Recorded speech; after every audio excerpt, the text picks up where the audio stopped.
Everybody. Hello, everybody. I hope you can all see me and hear me. What a great song to commence today with. Hero. Some beautiful words and music designed to inspire and help us carry on a challenge that is immense for so many of you. So my name is Anne Wilson, and it is my great pleasure during World MECFS Week to be hosting this live symposium to which over 350 people have subscribed. That is amazing. Welcome, everyone. I acknowledge the traditional custodians of country and their connections to land, sea, and community, and pay my respect to elders past and present, noting your continuing contributions, struggles, and achievements. So some brief housekeeping notes. Today's symposium is being recorded, and further to your requests last year, a recording will be available next week. For those needing to, now is the time to enable closed captions. To do so, click on Show Captions at the bottom of your screen. As we will be playing some music during this event, feel free to turn down your sound if that will be more comfortable for you. During MECFS Awareness Week, and especially today in Australia, when our federal budget is about to be brought down, we all hope that MECFS receives the recognition it so rightfully deserves. New clinical guidelines, an educated general practice workforce, more support for patients, carers and families, and funds for medical research to find a biomarker, treatment, or dare we dream, a cure. We must live in hope, and all our advocacy work for this year has focused on implementation of Recommendation 8 of the Long COVID Inquiry. Before we get underway with our wonderful presentations, let's just take a moment to listen to the amazing voice of Emerge Australia's Ambassador, Bloom, who herself has MECFS, as she joins us to sing Eva Cassidy's cover, True Colours. And as you listen, we encourage you to think about your hopes and aspirations, your true colours during this MECFS Awareness Week, and feel free to share your true colours in the chat. Let your imagination flow. Are there messages of hope, maybe even of your pain, that you wish to share with your community today? Feel free to do so as we listen to Bloom.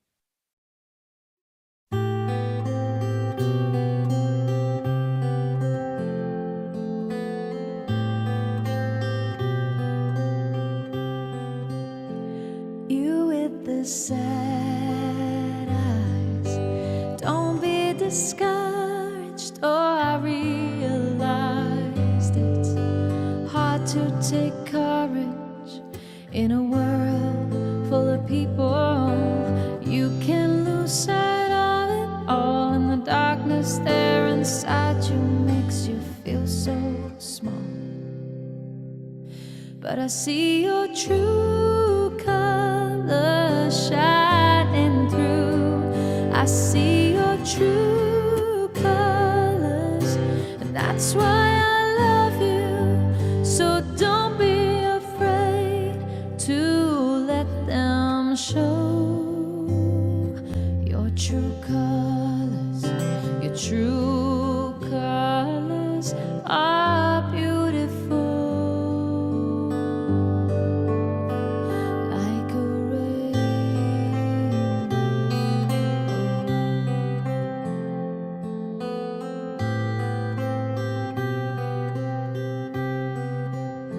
Show me a smile then. Don't be unhappy. Can't remember when I last saw you laughing. And if this world makes you crazy and you've taken all you can bear, you call me up, because you know I'll be there. And I see your true colors shining through. I see your true colors.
Thank you, Bloom.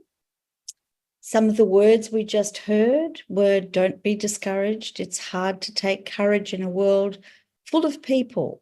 You can lose sight of it all. The darkness inside can make you feel so small, but don't be afraid to let them show your true colors shining through. And so it goes on. Today, more than for a very long time, we have hope that change may be around the corner. While it's not enough, we have greater support, better clinical training, and more evidence about ME/CFS. And our three presenters will provide an insight into their professional perspectives. This year, Emerge Australia has chosen to once again focus on the key messages around stop, rest, and pace as keys to better managing your disease, with a focus on stop being key. Thank you to everyone who contributed to our awareness campaign, and it's not too late to contribute a poster to our online gallery. You can add your image or message on our website link or follow the link in the chat. You'll also see information on our Blue Sunday event, which will be celebrated this Sunday. If you or your friends and family are able, why not hold a Blue Sunday morning or afternoon tea? The link for more information is also in the chat. So now what you have all been waiting for, and that is to hear from our presenters. We encourage you to write questions in the chat or via email on information@emerge.org.au, where our staff will make me aware of your questions, which we will attempt to have our presenters answer at the end of the presentations. So now, without further ado, I have such great pleasure in introducing to you all Professor David Petrino, coming to you live from New York just after midnight. David trained as a physiotherapist before completing a PhD in neuroscience. He's currently professor in the Department of Rehabilitation and Human Performance at the Icahn School of Medicine at Mount Sinai in New York City, and is the Nash Family Director of the Cohen Center for Recovery from Complex Chronic Illness. Since the beginning of the COVID-19 pandemic in 2020, David has been recognised globally as a leading expert in the assessment, treatment, and underlying pathophysiology of long COVID. His team has managed the care of over 3,000 people with long COVID and published multiple peer-reviewed scientific papers on the topic. In 2019, he was named Global Australian of the Year for his contributions to healthcare. I'm so delighted to welcome you live to speak, David, at this symposium. So welcome. And thank you so much for having me. And I'll do my best at this hour, but I'm just going to go ahead and share. Okay. I was really honored to be asked to speak today, and with this theme of stop, rest, and pace, with an emphasis on stop. I wanted to talk about a few things. 10 minutes isn't a lot of time, so two concepts that I really wanted to cover. And apologies to many of you who may know this, some of the work that I'm about to present, but I really think it is important to say some of these things over and over again, given the challenges that we've had with ME/CFS and particularly PEM in the past. First concept is that a lot of old ideas, a lot of old thought processes, a lot of things that we think about when it comes to do with ME/CFS and PEM, they need to die. These ideas they have no place in 2024 with the science and the medicine that we currently understand. And when I'm talking about these old ideas that need to go, I'm talking about things like graded exercise therapy. Again, I apologize for people who know this story very, very well, but I think it bears repeating over and over again how a single study that was conducted in the UK really spawned decades of harmful and terrible practice. And we have a history of government-funded, specifically government-sponsored science causing real challenges for the ME/CFS community. And we need to say this over and over again to members of government. We need to say this over and over again to scientists who think maybe they're doing the right thing, but aren't, that haven't followed their history. We know that the outcomes of the PACE trial, when they were published in 2011, advocated strongly for graded exercise therapy and cognitive behavioral therapy as cures for ME/CFS. It led to headlines like the one that you see on the page here, really talking about the idea of overcoming ME with positive thinking and exercise. And it really was such a damaging study because it led to decades of this narrative. It led to NICE guidelines being put in place where people were told and clinicians were told that this was the way to treat ME/CFS, despite ME/CFS patients telling their physicians that exercise was making them feel worse and exercise was harming them. And I really also, given that it is ME/CFS Awareness Week and we just had ME/CFS Awareness Day, I want to center, we were talking about, we were listening to heroes, and hearing about heroes at the beginning of this conference. And I want to talk about an Aussie, Alam Mathies, who is an individual who's living with very severe ME/CFS, who was one of the people who read the PACE study, who didn't believe the data, who, fought to access raw data from the PACE trial under the Freedom of Information Act, and who was told over and over again that he could not get access to it, that, the study leaders refused to give him access, but he continued to fight. And finally, these data were released to him. And when the data were released, this was when we saw how problematic the data were. We saw that they were fatally flawed. We saw that the study leaders had actually moved the goalposts of what recovery looked like, so that they could claim that patients had recovered when in fact they hadn't. And we saw extremely questionable statistical analysis in data related to the PACE trial.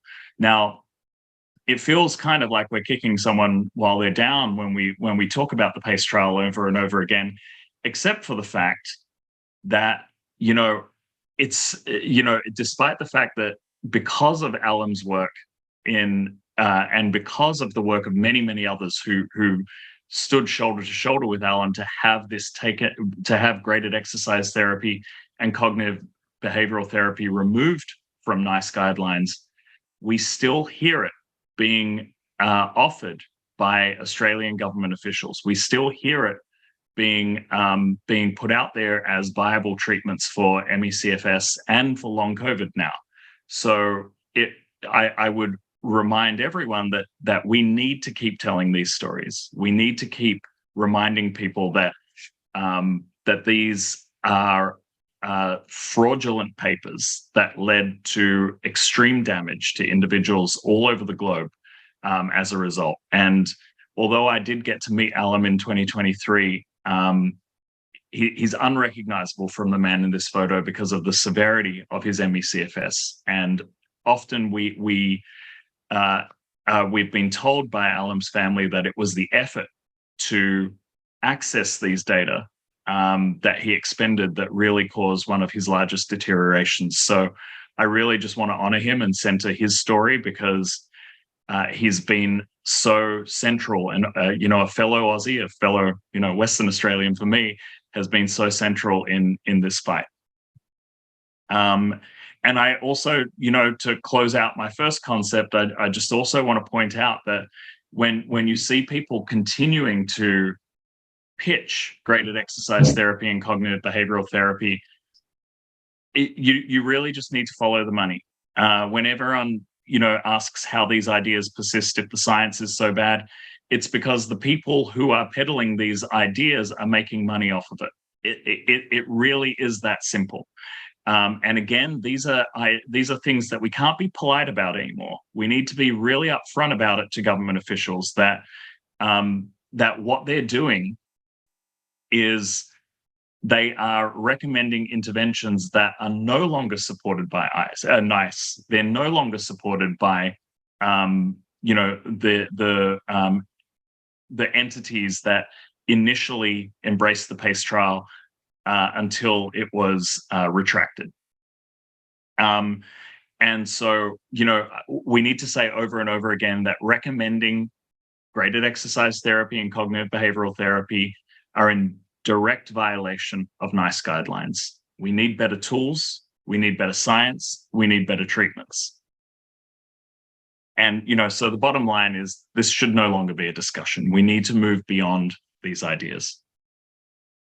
And with that, I want to move to concept 2 of this talk and really just focus in on new generation tools and research that hold the answer to preventing crashes, preventing deterioration. I think that we have a lot of really exciting science to move forward from, and I think we have a really impressive base of science that we can work from. I would recommend, again, anyone who hasn't seen some of this beautiful work done by David Systrom out of Mass General Hospital to really take a look at some of the publications where he has shown that folks with long COVID will experience preload failure, reduced oxygen extraction, compared with healthy controls during invasive cardiopulmonary exercise testing. This is a form, preload failure and reduced oxygen extraction can be considered forms of heart failure. We're seeing individuals with ME/CFS and individuals with long COVID cannot produce the same amount of cardiac output and cardiac effort as those with healthy controls. And it is a form of heart failure that is not related to deconditioning. It is an actual inability for the heart to produce the level of force that it requires to support the exercise being requested during the invasive CPET test. The other work that I think is really, really exciting is, of course, from David Wust that was published this year, showing that individuals who are put through muscle, muscle load and submaximal exercise with their muscles, we start to see amyloid deposits forming in their muscle tissue. This is indicative of mitochondrial dysfunction. This is indicative of the fact that their body is in energy crisis and is unable to produce necessary energy without producing overt evidence of cellular distress, such as these amyloid deposits, which are waste material, waste proteins that we also see in the brains of individuals with Alzheimer's disease, for instance. So these are overt amounts of waste product being produced by muscle cells when the muscle is trying to exert energy and utilize energy and exert muscle forces. So once again, we're seeing biological changes. The final bit of data I want to show you with my time is actually new data that no one's seen before. So I'm really excited to be sharing it with you here.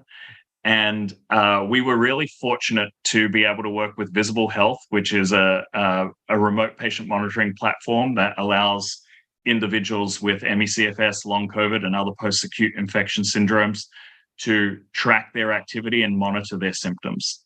And I'm really excited to show you a first look at a crash prediction algorithm that we're creating, where we're trying to identify if we're trying to see if we can use physiological biomarkers to identify when someone will have a crash.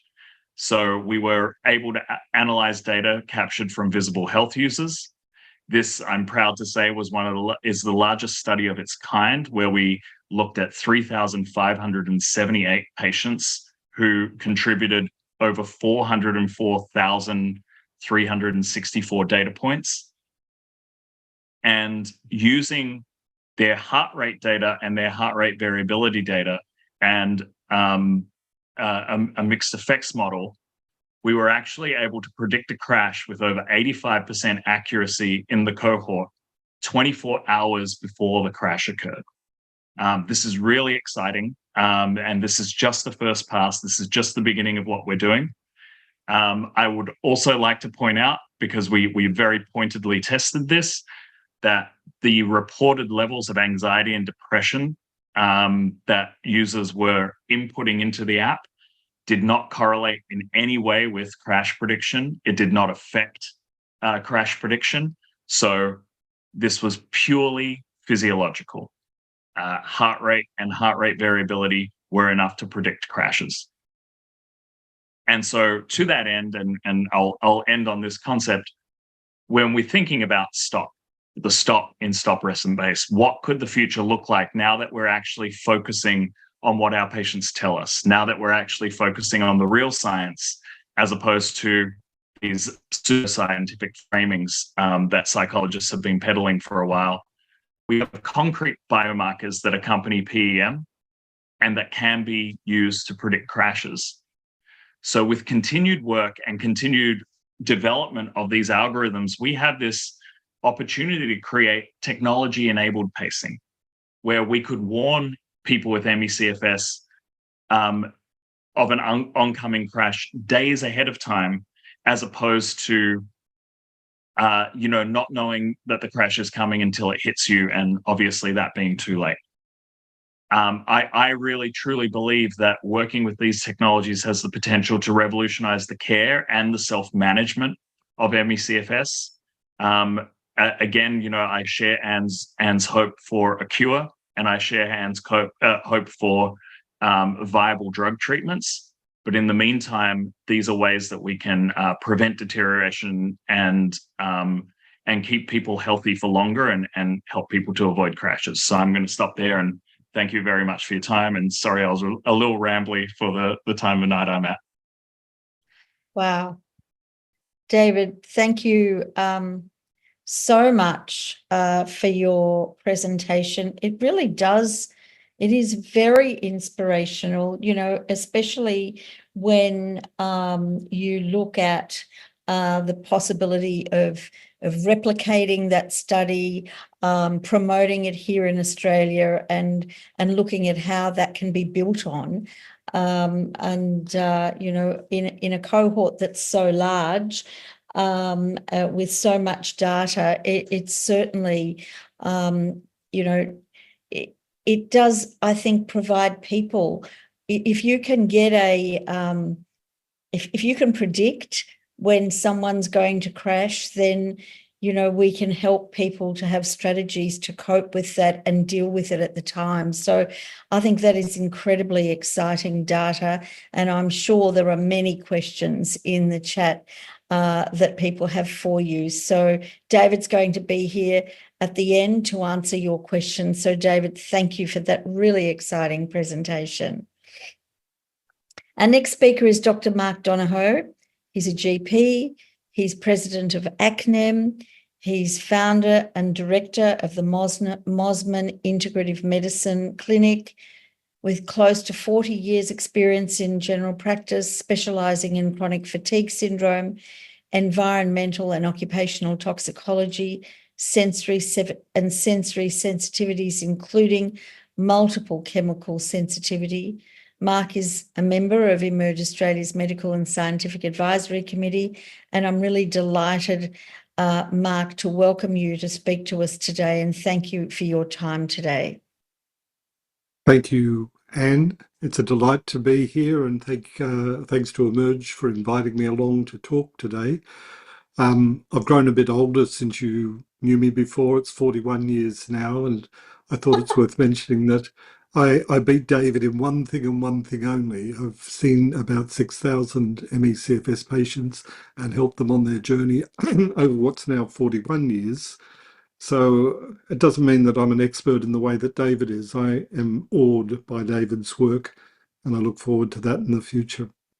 I want to acknowledge also the custodians of the land, the traditional custodians of the land on which I'm presenting, the Camaragal people of the Eora Nation, and acknowledge their elders past, present and emerging. When I was first given the job, Focus on Stop, That seemed challenging. It seemed negative at the time that it was raised, the time that we need progress and acceptance, compassion, effective help for sufferers. What's the word stop mean? And then I realized the depth of that. The compassion and all of that is great. But if we don't stop certain things going on, and we cannot stop the kind of roller coaster of life for people and families suffering, there is no recovery from this illness at the moment. We don't have the magic bullet that we're always looking for elsewhere. So I struggle every day in my clinic with the real life difficulties of convincing people that stopping is okay.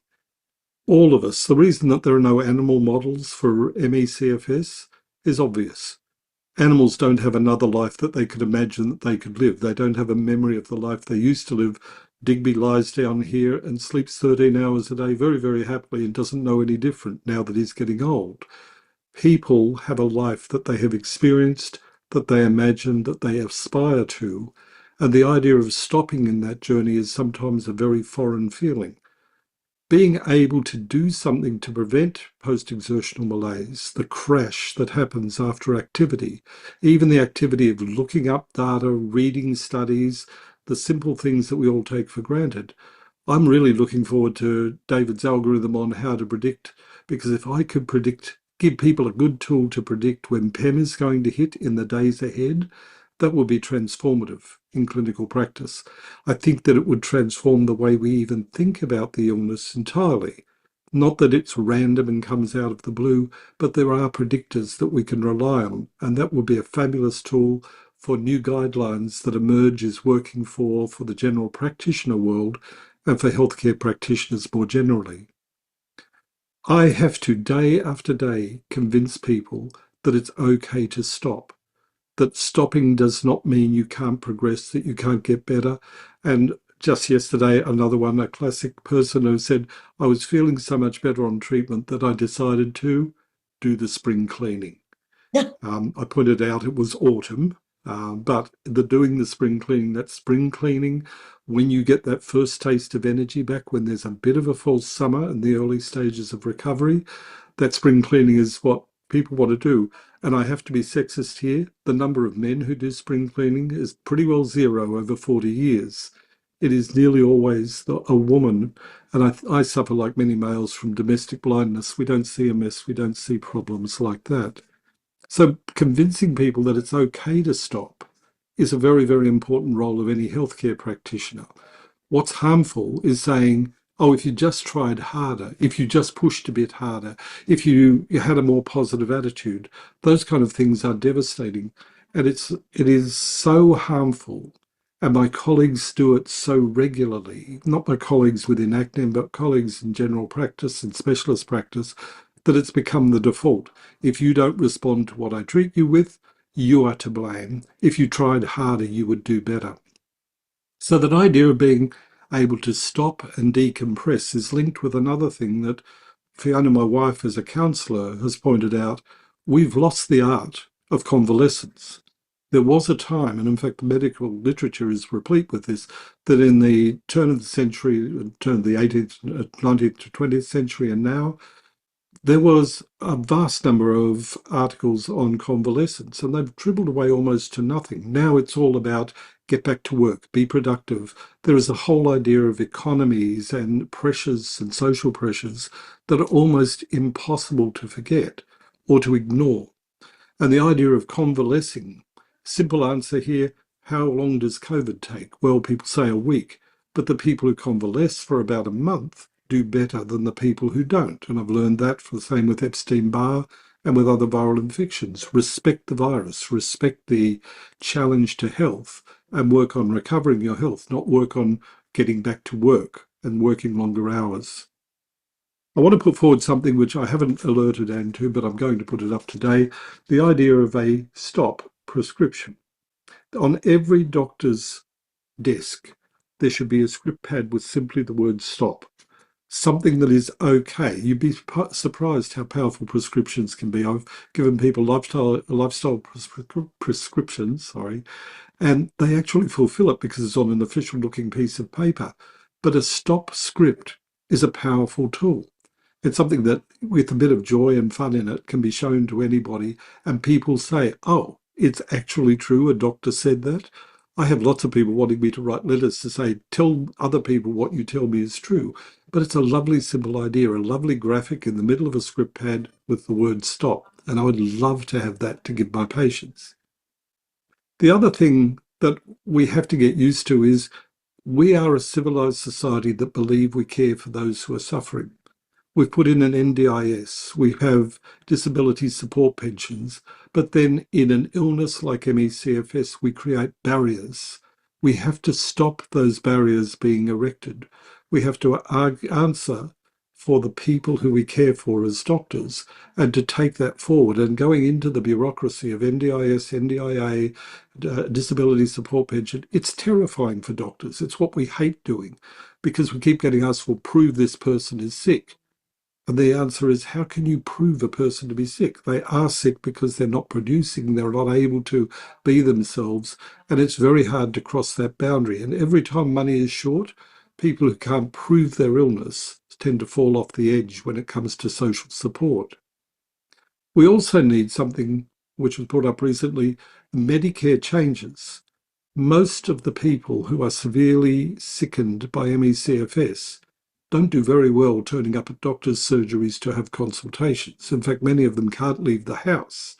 And Medicare has a rule that if you haven't seen the doctor person to person, face to face, that telehealth rebates do not apply. That has to be changed in this illness. The people who can't see doctors are not doing it by avoiding doctors. It's because there's so few who listen to them, and getting out of bed and attending a doctor will leave them paying for days and sometimes weeks afterwards. So I'm going to have one last word, 3 stops. Stop the gaslighting. The medical profession has been gaslighting people with ME/CFS for years, for decades now, and partly as a result of the NICE guidelines, partly as a result of our own.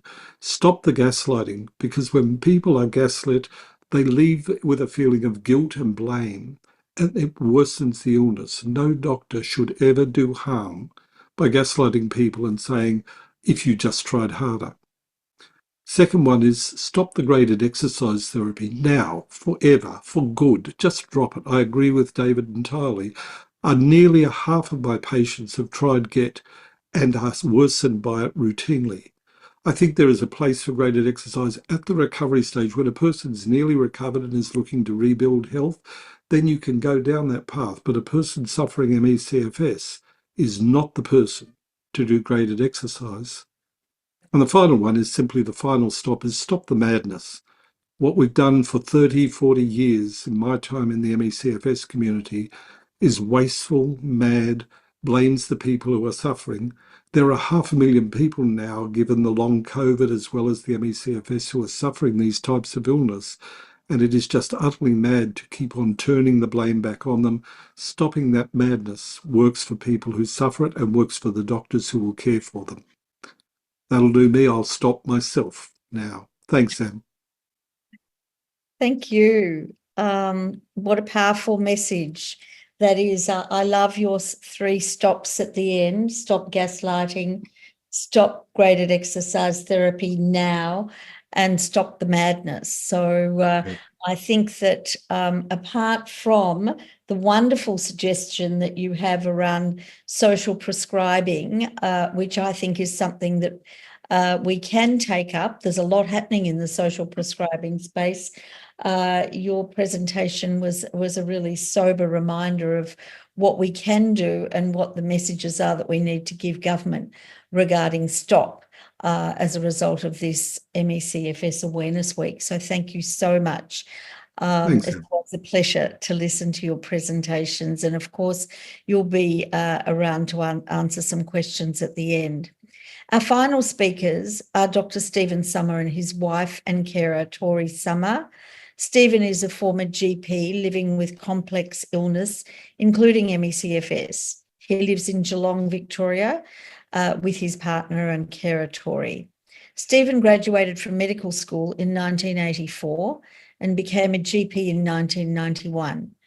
He began teaching stress management in the early 90s while practicing and lecturing at Monash University's Department of General Practice.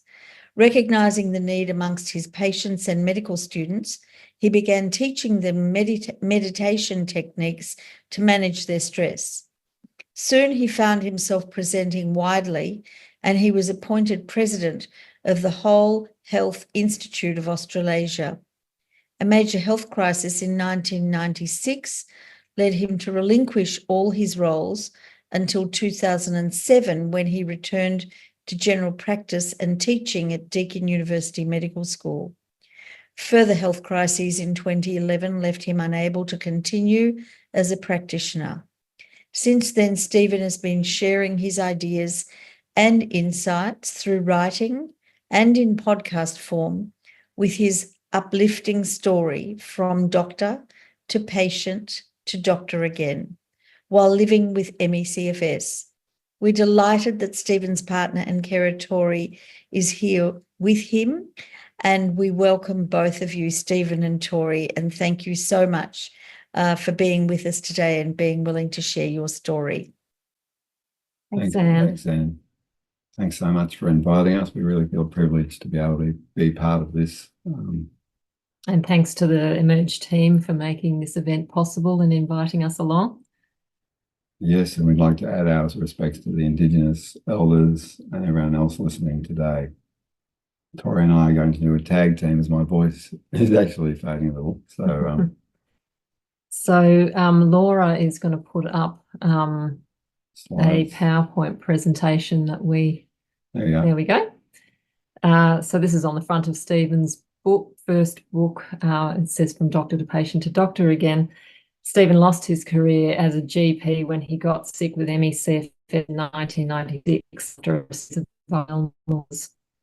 11 years later, he got his health back enough for us to run a small clinic for patients with ME/CFS. And all these experiences led him to reflect upon the lessons that he'd learnt from the illness, and he came up with a rehabilitation approach that he calls micro-rehab. If you could put the next slide up, please, Laura. So micro-rehab is an individualised form of pacing. It involves safe baby steps and loads of strategies to avoid PEM. Not a quick fix, not a cure, not get, and it's basically about restoring mind-body trust. The aim is to function with awareness and feel a greater sense of control over crashes, and the Visible app will be an amazing complement. Next slide. Thanks, Laura.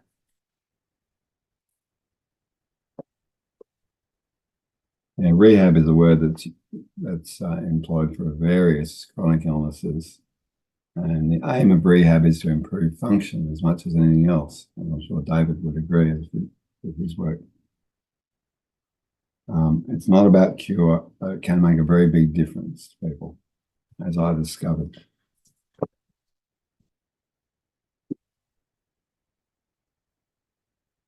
Nonetheless, one size does not fit all. Every illness has specific nuances, and nothing could be truer than with ME/CFS.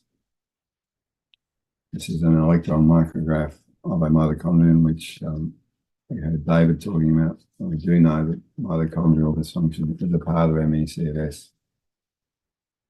Next slide, please. Yeah. Next slide. Yeah, this is the date that Stephen's health collapsed. Fittingly, it was at work because I was overworking. I had not learned how to say no. I was terrible at setting boundaries, and I was working far too much. I then got a number of viral illnesses because I was so run down, and the rest is history. Next slide, please, Laura. My life with ME/CFS was like living in quicksand. The more I struggled, the more I sank. And I'm sure everybody will be familiar with all of these symptoms. Unrequited symptoms, I can say. And you were unable to work for a long time. Yep. Yeah. Next slide, please. So by 2004, Steve had been largely housebound for 8 years. We were living in Apollo Bay in Victoria when an old friend of Stephen's and a rheumatologist, Dr. Daniel Lewis, who many of you will know. We hadn't seen him for years, but he was on the Great Victorian Bike Ride that rode through Apollo Bay that year, and he unexpectedly knocked on our door. Well, that visit changed our lives. Unknown to us, Daniel was running a rehab program for people with ME/CFS out of Cedar Court Hospital in Melbourne. And he organised for his off-sider, Laurie Lacey, a physio and rehab specialist who happened to be holidaying nearby us, to come and visit our home and teach Stephen a rehab program. This is where things get interesting, because we look at Get. That certainly was part of what these guys were going to do with me. However, this was a long time ago, remember? Long time ago, when I had no idea of anything better to offer. However, I had actually reached a point where with my meditation skills, I could use the meditation as one arm of a dance. So the rest activity, every activity I did was followed by a brief meditation, and that seemed to balance me out in a way that was quite remarkable. But Laurie, his first suggestion was, and this is no denigration of Laurie, because this is the times that it was 20 years ago. But he asked Stephen to do a 5-minute warm-up on the exercise bike. I immediately knew that would crash me with this crazy prescription. So what I did is I did 20 seconds. At the end of 20 seconds, I lay down, knees bent, did some belly breathing, very slow belly breathing. At the end of 10 minutes, I felt quite good. And I found that I'd actually found a safe minimum starting point. That is 20 seconds. I did it every second day, and slowly every 3 to 4 weeks, I would add another 10 seconds. So Stephen had learned how to say no by that stage. Oh, yes. And he and Laurie learnt together about what Steve was able to do. So if you could put the next slide on. Thanks, Laura. So this shows a timeline of how Stephen did get back to work in a very minimal capacity as a GP, running our small clinic from home for people with ME/CFS. However, as time went by, new illnesses started to appear. Parkinson's, Graves' disease, Crohn's disease. I had DBS surgery in the brain on 2018. Yes, and so all of the things that came, we closed the clinic, and Stephen became very committed to sharing what he'd learned on his own journey through his books. Yes. Through writing. I knew I wasn't going to be well enough to get back to clinical work, so I put my knowledge into my books. We have the next slide, thanks. Yeah, so this is the first book. And the book I wrote I would have loved to have had when I first was diagnosed with ME/CFS. So it's called A Doctor's Journey Back to Health, and there's a lot about validation in this book. Very good to share with family and friends and even health practitioners. And yes, we talk about the PACE trial and GET and all the drama around that, and how crazy that was. That's part of it. That's chapter 13. Chapter 13. If we could have the next slide, thanks. So this is book 2, A Path Back to Life, which is all about how you can approach your illness safely and avoid crashes. Of course, the app is going to be extremely helpful with this. Visible apps, yeah. Yeah. And it's a holistic approach. Next slide, please. Yeah, on the left-hand side of the slide are the regular things you'll find in a usual rehab program, and on the right are the ME/CFS specific things to consider. And rest in this rehab approach is the most important and critical thing. Most people, as Mark pointed out, most people don't know how to rest, and they almost need to be taught how to stop. I think because our culture really gives a lot of kudos to keeping busy, that people don't rest after they've had viral illnesses and are much more at risk. I want to echo what Mark was saying about the lack of convalescence in our society. I absolutely agree with that. People are risking, they don't realise they're risking serious chronic illness by pushing through viruses. It's crazy, really. So I think we're on to the next slide. Yeah, pacing. So I suppose the keys for micro rehab, the very first thing is accepting the illness and not trying to push through. Yes, and acceptance can come with a lot of grief, can't it? That's correct. Yeah, there was a great deal of grief for Stephen to get through with the loss of his career. Hormesis is an idea that Stephen talks about in the book. Appropriate challenge, meaning appropriate to where you are. Literally 20 seconds I would be on an exercise bike. But that may well be too much for some people it's too much, but for me that was perfect. But then I rested and I was okay. But that is a very small amount of activity. Going to a physio like David and saying, "Can you give me a program?" And they say, "Yes, here's 20 seconds. See you later. See me in a month's time." Feel like, "Hey, I want my money's worth." Yeah. So Stephen always says, if it feels good, stop. If it feels good, stop. One of my great insights that I developed is that when I started to feel good when I was exercising, that would usually mean that a crash was going to come. So therefore, that was the time to stop. Yes, so there's a lot about prioritising and monitoring your progress in the in book 2. A lot of the stories of my patients as well, those who succeed and those who may not have been as successful. The importance of social support, critical actually. If people didn't have that, they virtually had no chance.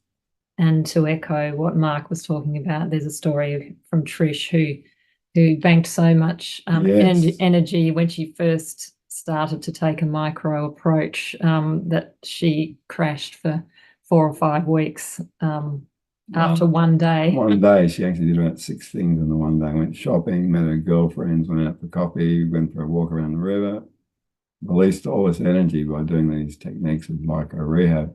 But I had not given enough skill in pacing, so I felt a bit guilty about that. Next slide. Thanks, Laura. So rest is the most critically important part. And it's not just rest, it's mindful rest. So you're not just sitting in front of the telly, it's mindful rest.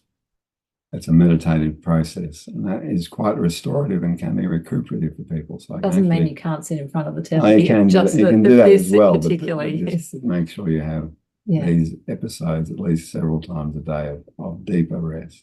Steve talks about pauses or commas and full stops in the day, and that can be anything from one belly breath to a 5-minute meditation or a longer relaxation. And we have provided his Restoring Balance download for everyone who's online today to learn some of these techniques. When I used to teach stress management to Melbourne's air traffic controllers in different schools, etc., these were the techniques that I used to teach. Yeah, so it helps to top up your energy envelope to use relaxation techniques. Next slide, thanks.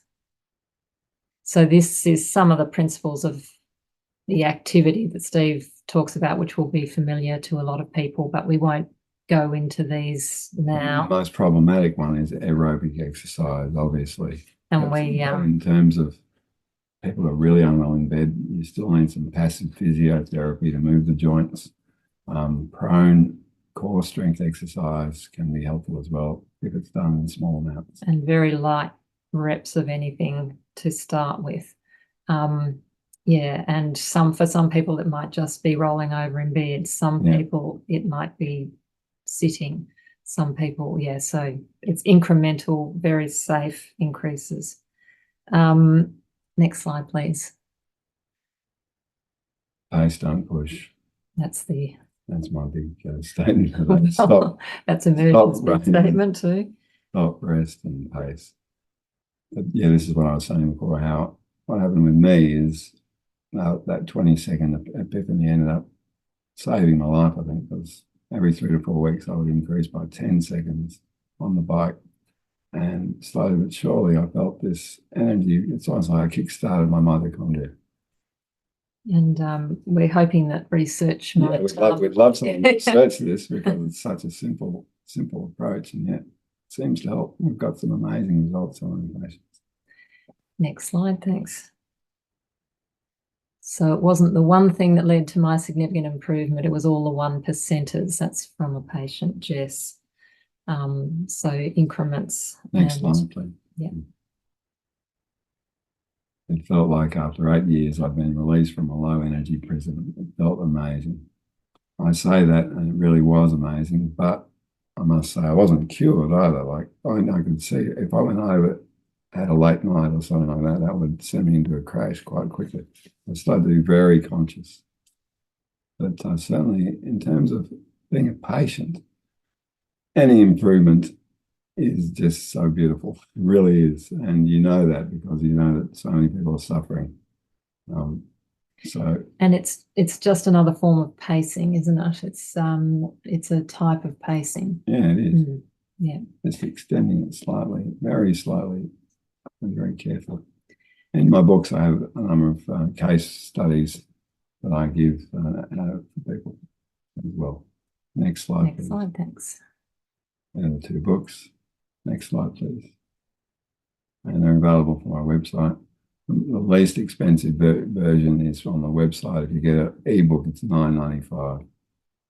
And I did read an audio book for the first book, so if anybody would like to 8 months to listen to my dulcet tones, which is quite beautiful because you get to listen to Tori. And there are print books available on Amazon as well. But if you want to buy the 2 books together, it's cheaper from our website.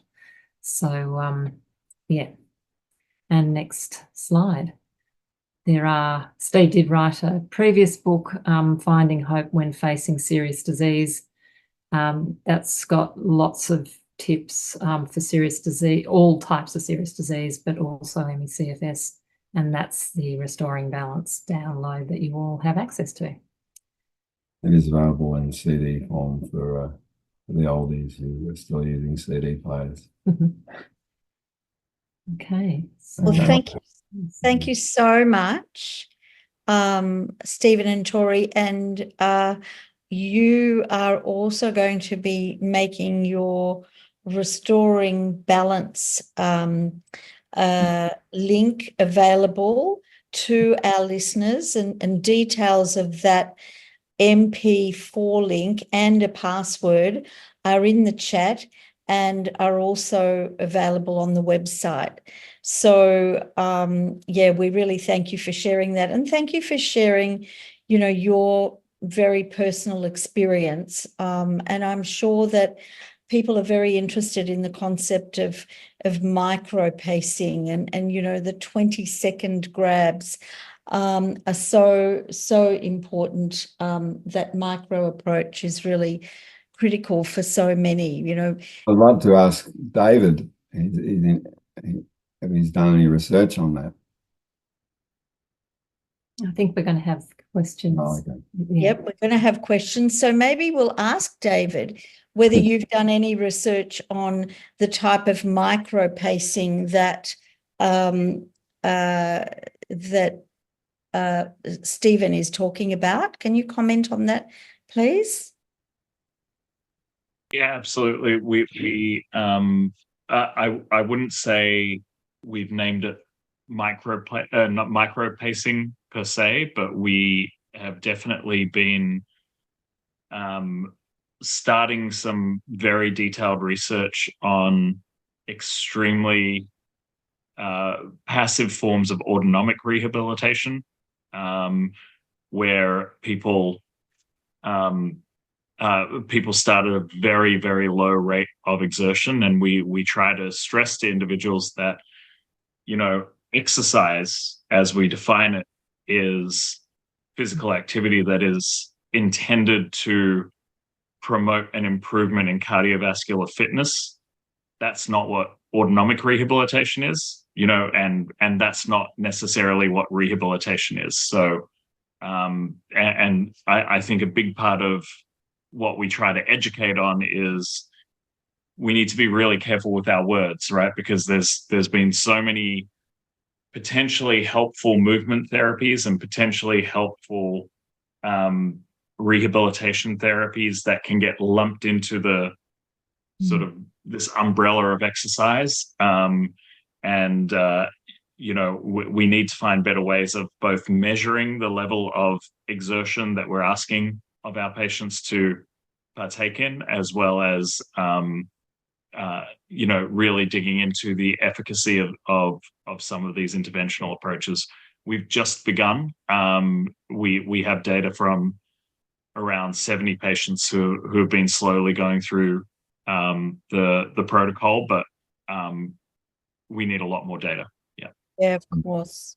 So, David, just sticking with you for a moment, and we are going to go over time because we really would like to answer as many of these questions that we've got as possible, but it won't be too much over time.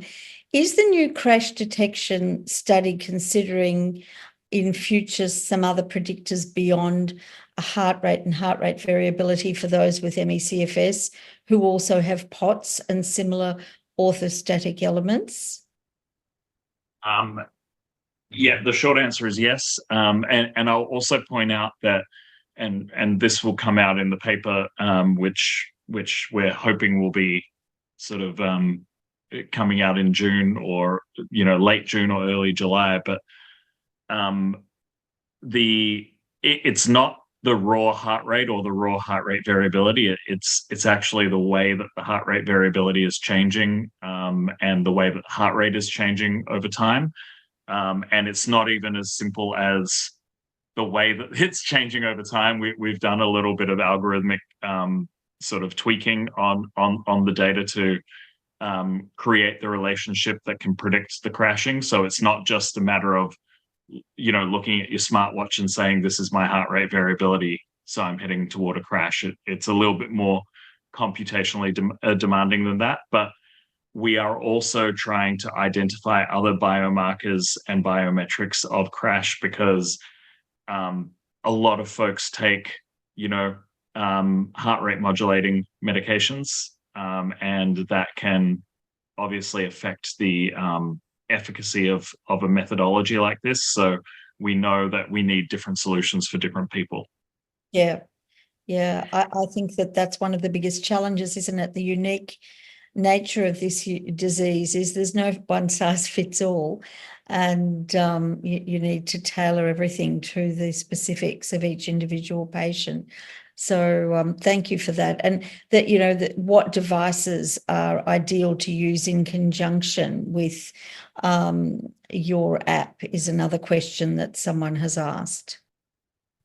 Yeah, so currently, this is a question that we're digging into in terms of, are there devices that did better in predicting crashes? We're not there yet.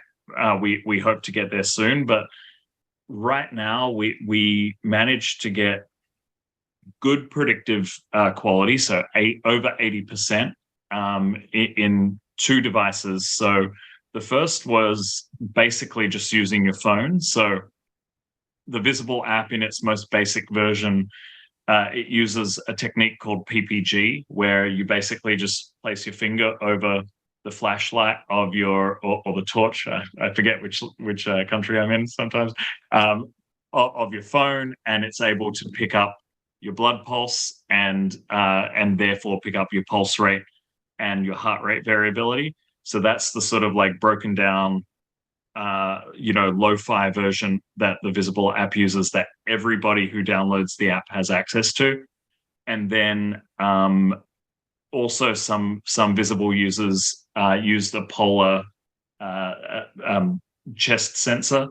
And so both of those devices both of those techniques were used to capture heart rate and heart rate variability.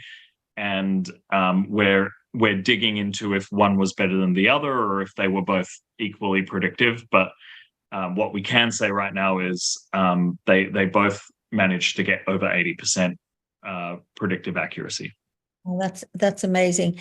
And a question that I'm going to ask you is about the replicability of this research that you're doing, and what opportunities would there be for linking with researchers in Australia to be able to either replicate your study or work with you on continuing this brilliant work that you've already started.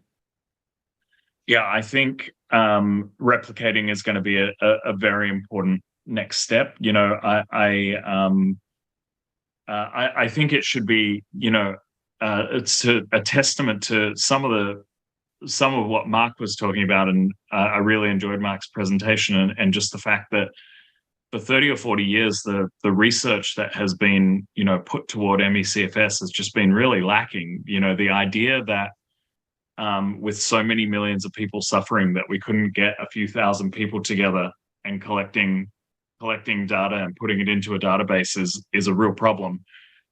So I think that finding this signal in the biometric data that we've collected is a really important first step to say, hey, if you actually did this like you do for other diseases like cancer and, you know, other diseases that have really successful precision medicine approaches, we can find answers, you know. So we really do want to make as much of this data accessible to everyone as, you know, as quickly as we can, as well as sharing our techniques in the paper so that it can be replicated. The goal here is to, you know, I'm not a big fan of research for the sake of research. Anytime we publish a paper, I'm the first person, even if I'm the first author on it, I'm the first person saying, well, so bloody what? You know, like, what does it mean for the people living with the disease? So if we can't replicate this, it wasn't worth doing. And so we definitely want to be getting it out to the people as quickly as possible for validation. Well, I'm sure we'll be speaking to you about that very soon. Would love to, actually. Mark, we've got someone online who's been given this advice. I'm wondering whether you would like to comment on it. So this person has said, I've been told by my daughter's school that she needs to see a specialist for ME/CFS that's not an integrative functional GP. And the question was, is this true? Well, I don't know whether it's true, but can you shed any light on why a school would say that to a parent? Absolutely. The school doesn't want to change anything, and they have a fairly good knowledge that there's few specialists around who are going to provide any support. Specialists have the luxury of not having to care for the people who come to see them. And so I have one example in the last week of a specialist cardiologist who said, I could help you with what I think I know, but I'm going to reject you and you can come back when the science is in. GPs don't have that option. We have to look after and advocate for people who are suffering. And because of that, schools keep on being told by GPs, you've got to do something for this person, and they don't wish to. So they put barriers up and barriers up. I even have the case now where two specialists will agree, and now the school has said, not those specialists, other specialists. So it's a way of not doing anything and making a problem go away. It has to do with what disability support the school gets, how much they're going to spend on looking after what they see as a minority. And the truth is, it's private schools only that do that. The public schools can sometimes move heaven and earth to try and do it. Private schools are more interested in ATAR scores and making sure that they're not distracted from the money-making process of educating young people. And this is a distraction as far as they're concerned. So that's my cynical view of it. The other side of it would be, how do you know that they don't have another disease? But that's not what the schools are asking. They're not asking for specialist care. They're looking for, I don't know, I don't think anything's wrong with this person. I mean, that's just an incredible comment from you, Mark. And you know, I guess that's what we hear echoed all the time by people with ME/CFS. That's the dismissal. That's the gaslighting you speak of. And it's just disgraceful. It's also the barrier that makes people worse, right? When you get that rejection, when you make reasonable requests of a school for your child, and the school finds every excuse to not do it, that increases the suffering. Time after time, I find myself writing letters and then getting that response back, well, not that doctor, because he's got an interest in this area. And I think, is that the sin, to have an interest in the area, or is it better to know nothing and then write the letter? So, yeah, I get disgusted sometimes by the way in which people get marginalised and then pushed out. Yeah, that's amazing. So, Someone's just asked, how can we generate evidence and promote awareness of the risk of permanent deterioration associated with continually pushing in post-exertional malaise? David, Mark, Stephen, your thoughts? I have a thought. My thought is you wait for those people to die who hold that opinion. That's the way medicine works, is that eventually it's self-selecting, and the people who hold on to beliefs instead of science eventually pass on and are replaced by new researchers, new people, new doctors, and that turnover. There's a famous line, it takes 50 years to get a bad idea out of medicine and 100 years to get a good idea in. It's not a joke. It takes generations for change. And the people, we all know the people who promote this, thank God their careers are coming to an end. Same with me, my career comes to an end as well, but there is a new generation who I am far more hopeful. The GPs that have sat in with me, the people who are inclined to understand and give compassionate care. I'm thrilled about the youngsters, just not about the old white men who keep on screwing things up. Yeah. David, do you have any comments on that? Well, I would just throw it out there that, you know, these post-acute infection syndromes, they're dynamic illnesses and they cause dynamic disability. And so a lot of, you know, what we track is non-linear. We don't see someone, you know, going down or going up easily with response to any intervention, whether it be a positive intervention or a negative intervention. And so I think what we really need to do is invest more time and effort into these daily tracking and biometric devices, you know, whether that be things like Visible Health, whether that be things like that new, you know, Stat Health device that you can pop on your ear and it measures blood flow. These are the sorts of continuous monitoring devices that can actually give us a look at people's physiology day to day, hour to hour, minute to minute. And, you know, one of the things that I keep trying to get out there as a message is, for the longest time, people have said, you know, well, your blood tests are normal and things are normal.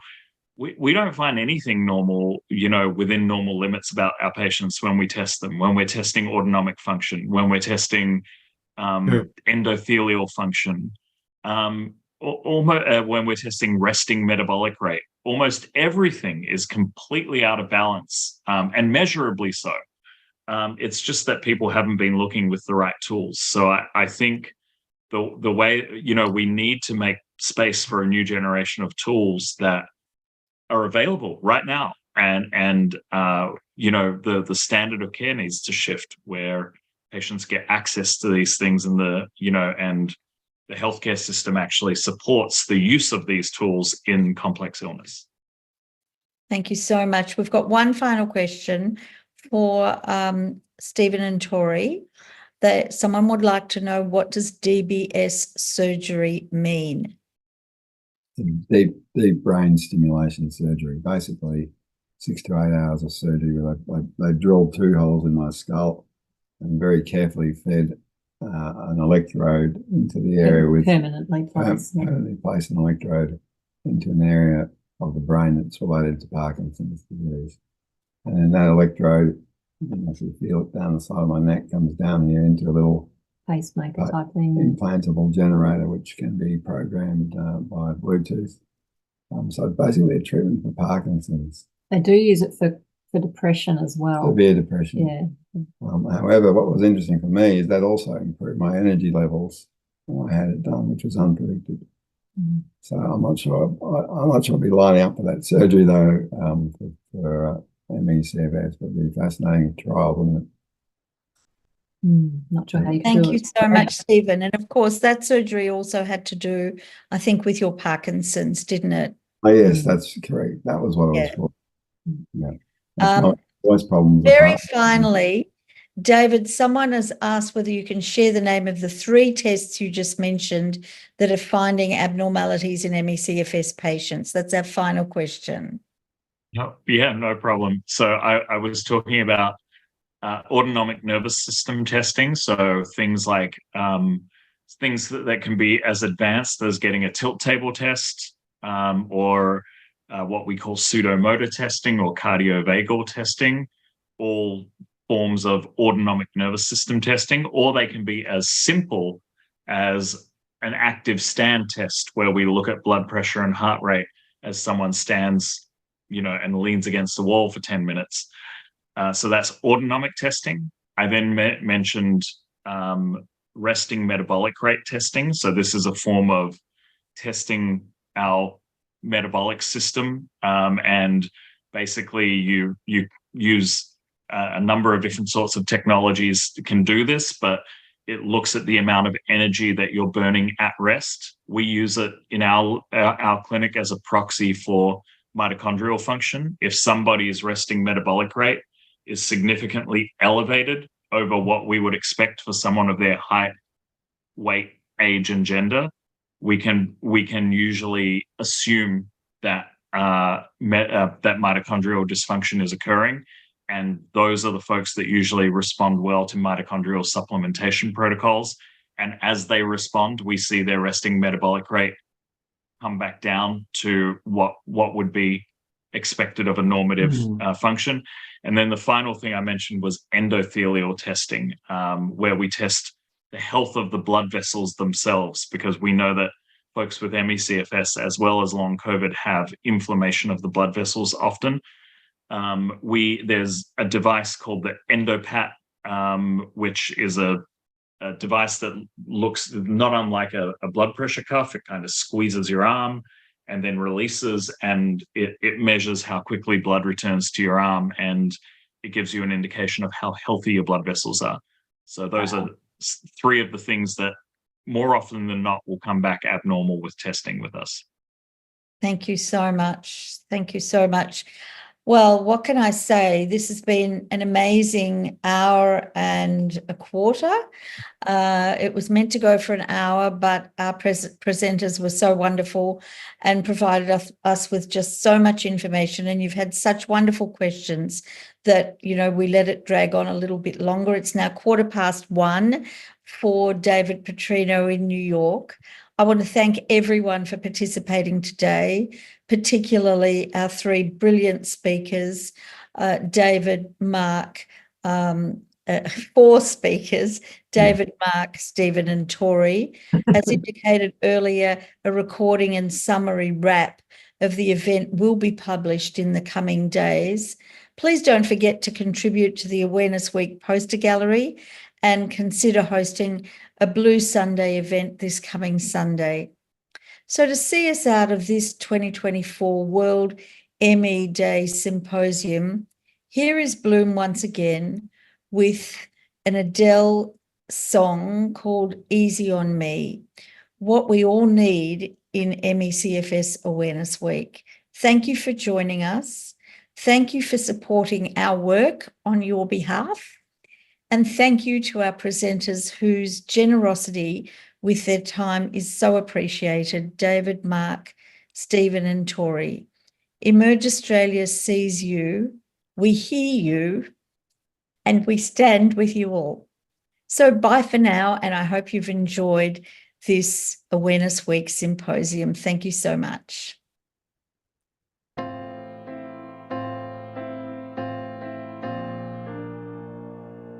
There ain't no gold in this river that I've been washing my hands in forever.